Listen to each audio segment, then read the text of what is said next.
ಪ್ರತಿಭಟನೆಗೆ ಬರಬೇಕು ಅಂತ ಹೇಳಿ ರಮೇಶ್ ಜಾರಕಿಹೊಳಿಗೆ ಬಿವೈ ವಿಜೇಂದ್ರ ಆಹ್ವಾನವನ್ನು ಕೊಟ್ಟಿದ್ದಾರಂತೆ. ಪ್ರತಿಭಟನೆಗೆ ಬನ್ನಿ ಅಣ್ಣ ಅಂತ ಹೇಳಿ ಕರೆದಿರುವಂಥದ್ದು ರಾಜ್ಯಾಧ್ಯಕ್ಷ ಬಿವೈ ವಿಜೇಂದ್ರ.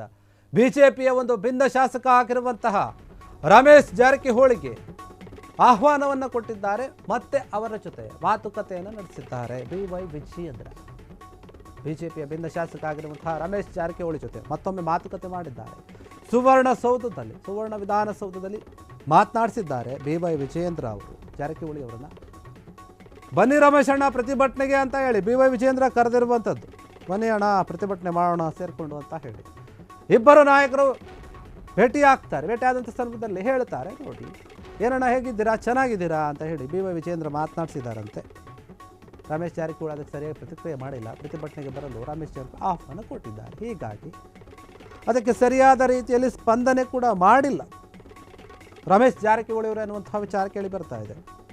ಬಿಜೆಪಿಯ ರಾಜ್ಯಾಧ್ಯಕ್ಷ ಬಿವೈ ವಿಜೇಂದ್ರ ಏನಿದ್ದಾರೆ ಅವರು ರಮೇಶ್ ಜಾರಕಿಹೊಳಿ ಅವರನ್ನು ಮಾತನಾಡಿಸಿದ್ದಾರೆ. ಪ್ರತಿಭಟನೆಗೆ ಬನ್ನಿ ಅಂತ ಕರೆದಿದ್ದಾರೆ. ಆ ಸಮಯದಲ್ಲಿ ಅವರು ಏನು ಸರಿಯಾದ ರೀತಿ ಸ್ಪಂದನೆ ಮಾಡಿ ಹೋಗಿದ್ದಾರೆ ಎನ್ನುವಂತಹ ವಿಚಾರ ಇದೆ. ಹೀಗಾಗಿ ಏನಂತಂದರೆ ನೋಡಿ, ಈ ಇಬ್ಬರು ನಾಯಕರು ವಿಧಾನಸಭೆಯ ವಿಪಕ್ಷ ನಾಯಕರ ಒಂದು ಕಚೇರಿಯಲ್ಲಿ ಮುಖಾಮುಖಿ ಆಗ್ತಾರೆ.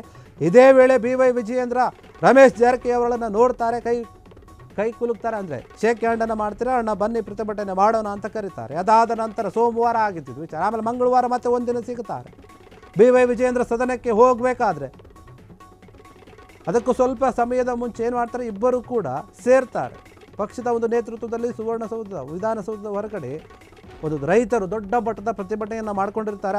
ಅದರಲ್ಲಿ ಭಾಗವಹಿಸೋಕ್ಕೆ ಪಶ್ಚಿಮ ದ್ವಾರದಿಂದ ಹೋಗ್ತಾ ಇರ್ತಾರೆ ಬಿವೈ ವಿಜೇಂದ್ರ. ಅದೇ ಸಮಯದಲ್ಲಿ ರೆಬಲ್ ಶಾಸಕ ರಮೇಶ್ ಜಾರಕಿಹೊಳಿ ಬರ್ತಾರೆ. ಸದನಕ್ಕೆ ಹೋಗ್ಬೇಕಂತ ಅವರು ಹಾಜರಾಗೋಕ್ಕೆ ಪಶ್ಚಿಮ ದ್ವಾರದ ಬಳಿ ಅವರು ಕೂಡ ಬರ್ತಾರೆ. ಆ ಸಂದರ್ಭದಲ್ಲಿ ರಮೇಶ್ ಜಾರಕಿಹೊಳಿ ಅವರನ್ನು ಗಮನಿಸೋದಲ್ಲ, ಅಂದರೆ ನೋಡಲ್ಲ ಸರಿಯಾಗಿ, ಹಾಗೆ ಮುಂದಕ್ಕೆ ಹೋಗ್ಬಿಡ್ತಾರೆ ಬಿವೈ ವಿಜೇಂದ್ರ ಅವರು. ಆ ನಂತರ ಮತ್ತೆ ಅದನ್ನು ನೆನಪಾಗುತ್ತೆ. ಮತ್ತೆ ಹಿಂದಕ್ಕೆ ಬಂದು ರಮೇಶ್ ಜಾರಕಿಹೊಳಿ ಅವರ ಒಂದು ಕೈಯನ್ನು ಹಿಡಿದುಕೊಂಡು ಅಣ್ಣ ಬನ್ನಿ ಪ್ರತಿಭಟನೆಗೆ ಹೋಗೋಣ ಅಂತೇಳಿ ಆಹ್ವಾನವನ್ನು ಕೊಡ್ತಾರೆ. ಆ ಸಂದರ್ಭದಲ್ಲಿ ರಮೇಶ್ ಜಾರಕಿಹೊಳಿ ಅವರು ಏನೂ ಹೇಳದೆ ಅವರ ಆಹ್ವಾನವನ್ನು ಕೂಡ ಕೇಳಿಸ್ಕೊಳ್ಳದೆ, ಅಂದರೆ ಅದಕ್ಕೆ ಸಮ್ಮತಿ ಕೊಡದೆ ಮತ್ತೆ ಹಂಗೆ ಸದನದ ಒಳಗಡೆ ಹೋಗ್ಬಿಡ್ತಾರೆ ಎನ್ನುವಂತಹ ವಿಚಾರ ಕೇಳಿಬಂದು. ಹೀಗಾಗಿ ಬಿಜೆಪಿಯ ರಾಜ್ಯಾಧ್ಯಕ್ಷರನ್ನಾಗಿ ಬಿವೈ ವಿಜೇಂದ್ರ ಅವರನ್ನು ಅಸಮಾಧಾನ ಏನು ಮಾಡಿದ್ರಲ್ಲ, ಅದಕ್ಕೆ ಅಸಮಾಧಾನ ಇದೆ ಇನ್ನೂ ಕೂಡ ರಮೇಶ್ ಜಾರಕಿಹೊಳಿ ಅವರಿಗೆ. ಹೀಗಾಗಿ ಇದೇ ವಿಚಾರವಾಗಿ ಅವರನ್ನು ಆ ಸ್ಥಾನದಿಂದ ಕೆಳಗಿಳಿಸಬೇಕು ಅಂತ ಹೇಳಿ ಹೈಕಮಾಂಡ್ ಮೇಲೆ ಒತ್ತಡವನ್ನು ಕೂಡ ಇವರು ಹಾಕಿದ್ರು. ಹೀಗಾಗಿ ಅವರ ಮನಸ್ಸಿನಲ್ಲಿ ಇನ್ನೂ ಕೂಡ ಆ ಒಂದು ವಿಚಾರ ಹಾಗೇ ಇದೆ. ಬಿವೈ ವಿಜೇಂದ್ರ ಅವರ ಮೇಲೆ ಇರುವಂತಹ ಒಂದು ವಿಚಾರ ಏನಿದೆ ಬದಲಾಗಿಲ್ಲ. ಹೀಗಾಗಿ ಸರಿಯಾದ ರೀತಿಯಲ್ಲಿ ಇವರು ಸ್ಪಂದಿಸಿಲ್ಲ ಅಂತ ಹೇಳಲಾಗ್ತಾ ಇದೆ. ಆದರೂ ಕೂಡ ಬಿವೈ ವಿಜೇಂದ್ರ ಅವರು ಎಲ್ಲ ಒಂದು ನಾಯಕರನ್ನು ವಿಶ್ವಾಸಕ್ಕೆ ತೆಗೆದುಕೊಳ್ಳುವಂತಹ ಒಂದು ಪ್ರಯತ್ನವನ್ನು ಮಾಡ್ತಾ ಇದ್ದಾರೆ. ಈ ಹಿಂದೆ ಹೈಕಮಾಂಡ್ಗೆ ಒಂದು 3-4 ದೂರು ಹೋಗಿತ್ತು ಇದೇ ರೆಬಲ್ ಶಾಸಕರಿಂದ. ಏನಂದರೆ ಬಿವೈ ವಿಜೇಂದ್ರ ಅವರು ಕಾಂಗ್ರೆಸ್ ಸರ್ಕಾರದ ಜೊತೆ ಹೊಂದಾಣಿಕೆಯ ರಾಜಕಾರಣವನ್ನು ಮಾಡ್ತಾ ಇದ್ದಾರೆ, ಮತ್ತು BJP ನಾಯಕರಲ್ಲಿರುವಂಥವರ ಜೊತೆ ಇವರು ಸರಿಯಾದ ರೀತಿಯಲ್ಲಿ ಹೊಂದಾಣಿಕೆಯನ್ನು ಮಾಡಿಕೊಳ್ತಾ ಇಲ್ಲ, ಹೊಂದಾಣಿಕೆಯನ್ನು ಮಾಡಿಕೊಂಡು ಅವ್ರ ಜೊತೆ ಮುನ್ನುಗ್ಗುತ್ತಾ ಇಲ್ಲ, ಈ ರೀತಿಯಾದಂಥ ಒಂದು ಆರೋಪಗಳಿತ್ತು.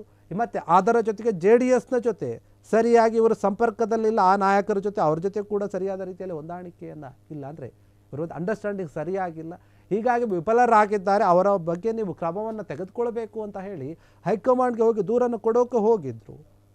ಹೀಗಾಗಿ ಇನ್ನೂ ಕೂಡ ಬಿವೈ ವಿಜೇಂದ್ರ ಅವರ ಮೇಲೆ ಇರುವಂತಹ ಒಂದು ಸಿಟ್ಟು ಅಸಮಾಧಾನ ಇನ್ನೂ ಕೂಡ ಕಡಿಮೆ ಆಗಿಲ್ಲ ರಮೇಶ್ ಜಾರಕಿಹೊಳಿ ಅವರಿಗೆ ಅನ್ನಂತೆ ಕಾಣ್ತಾ ಇದೆ.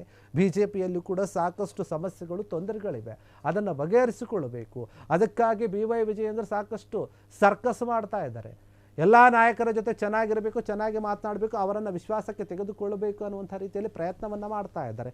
ಯಾಕಂದರೆ ಮುಂಬರುವಂತಹ ಚುನಾವಣೆಗಳಿಗೆ ಎಲ್ಲವೂ ಕೂಡ ಮುಖ್ಯ ಆಗುತ್ತೆ. ಅದೇ ನಿಟ್ಟಿನಲ್ಲಿ ರಮೇಶ್ ಜಾರಕಿಹೊಳಿ ಅವ್ರನ್ನ ಮಾತಾಡ್ಸೋಕ್ಕೆ ಹೋಗಿದ್ದಾರೆ, ಪ್ರತಿಭಟನೆಗೆ ಆಹ್ವಾನ ಮಾಡಿದ್ದಾರೆ. ಆದರೆ ಅದಕ್ಕೆ ರಮೇಶ್ ಜಾರಕಿಹೊಳಿಗೆ ಯಾವುದೇ ರೀತಿಯಾದ ಸ್ಪಂದನೆ ನೀಡದೆ ಮುಂದಕ್ಕೆ ಹೋಗ್ಬಿಟ್ಟಿದ್ದಾರೆ ಎನ್ನುವಂತಹ ವಿಚಾರ.